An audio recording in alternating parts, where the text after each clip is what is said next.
हम लोग दिन पर दिन साइंस में काफी डेवलपमेंट कर रहे हैं। अभी हाल ही में भारत ने चंद्रयान 3 को चांद के साउथ पोल पर भेजा है और चांद के कुछ रहस्यों को सुलझाने की कोशिश कर रहे हैं। लेकिन जो सबसे ज्यादा रहस्य से भरा पृथ्वी पर मौजूद है उसे हम समुद्र के नाम से जानते हैं। आप ये तो जानते ही होंगे कि हमारी पृथ्वी का ज्यादातर हिस्सा पानी यानी समुद्र से घिरा हुआ है। आपने जरूर अपने स्कूल में पढ़ा होगा कि पृथ्वी का लगभग 70% हिस्सा समुद्र से घिरा हुआ है, जबकि 30% हिस्से में हम इंसान ही रहते हैं। अब उस 30% में भी सैकड़ों नदियाँ, झरने, कुएं, नहरें जैसी चीजें हैं जो हमारे लिए पानी पीने के सोर्स हैं। ऐसा इसलिए क्योंकि समुद्र का पानी तो पिया नहीं जा सकता क्योंकि वो खारा होता है। पर कभी आपने ये सोचा है कि समुद्र जो कि पृथ्वी का 70% हिस्सा है उसके नीचे क्या है? समुद्र केवल बड़ा ही नहीं बल्कि नीचे से गहरा भी बहुत है। ऐसे में अगर आप आज के इस वीडियो में जानने आए हैं कि समुद्र के नीचे क्या है, तो आज हम आपके सामने इसी रहस्य से ही पर्दा उठाने वाले हैं। आइए जाने समुद्र के नीचे क्या कुछ हो सकता है और क्या क्या है, समुद्र के नीचे क्या है या समुद्र का अंत कहाँ होता है। ये बातों को जानने से पहले हम आपको पृथ्वी का स्ट्रक्चर समझा देते हैं, क्योंकि इसी की मदद से ही आप ये समझ पाएंगे कि आखिरकार समुद्र के नीचे क्या हो सकता है। इसी के साथ ही समुद्र से जुड़े कई अन्य रहस्य भी सुलझ जाएंगे। दोस्तों, जब हम पृथ्वी का नक्शा देखते हैं तो वह कागज पर होता है और हमें लगता है कि हम सभी पृथ्वी के अंदर रहते हैं, जबकि ऐसा नहीं है। दरअसल हम सभी लोग पृथ्वी की सतह पर रहते हैं जो कि उसके चारों ओर है। अब आप इसको ऐसे समझ लीजिए कि एक फुटबॉल है जिसे आप मान लीजिए हमारी पृथ्वी। तो अब आप इसे ऐसे समझिए कि पृथ्वी के अंदर जो भी देश है और उन देशों में हम जो लोग रह रहे हैं वे उस फुटबॉल की गेंद के अंदर नहीं बल्कि उसकी सतह पर चारों ओर रह रहे हैं। इसी तरह से समुद्र भी उसकी सतह पर ही है और उस फुटबॉल की गेंद के अंदर बस मिट्टी और पानी भरा हुआ है। अब उस मिट्टी या पानी के अंदर क्या कुछ है,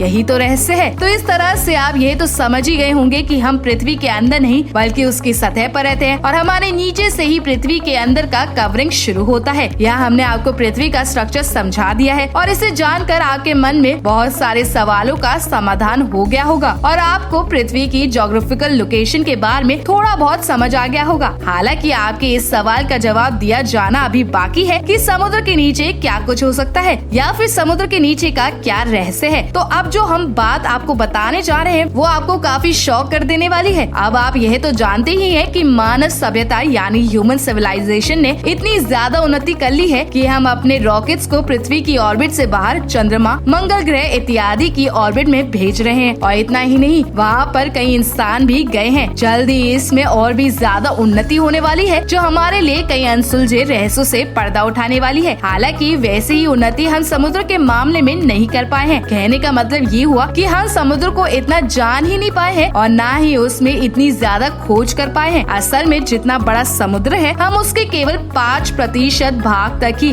अभी तक पहुंच पाए हैं। इसका सीधा सा मतलब ये हुआ कि समुद्र का 95% हिस्सा अभी भी हमसे छूटा हुआ है और हम उस तक पहुंच नहीं पाए हैं। फिर वहाँ के रहस्य का पता लगाना तो अलग ही बात हो गई। एक तरह से यदि समुद्र 100 किलोमीटर अंदर तक गहरा है तो हम केवल उसके 5 किलोमीटर तक ही अंदर जा पाए हैं और उसके बाद की दूरी हमने तय नहीं की है। अब आपका अगला सवाल ये होगा कि जब हमने इतनी ज्यादा उन्नति कर ली है और दूसरे ग्रह तक पहुंच गए हैं तो आखिरकार समुद्र में क्यों नहीं जा सकते? तो इसका सीधा सा आंसर ये है कि समुद्र का दबाव यानी प्रेशर। अब दबाव तो हम जब अंतरिक्ष में जाते हैं तो उसमें भी होता है और इसी कारण ही मनुष्य को अंतरिक्ष में जाने से पहले स्पेस सूट पहनना होता है और विमान भी उसका दबाव झेल पाता है। किंतु समुद्र के नीचे जैसे जैसे जाया जाता है वो प्रेशर इतना ज्यादा बढ़ जाता है कि उसका सह पाना हमारे बस की बात नहीं होती है। यदि समुद्र में और ज्यादा नीचे जाया जाता है तो वह प्रेशर इतना ज्यादा होता है कि उससे सबमरीन सहित इंसान फट जाता है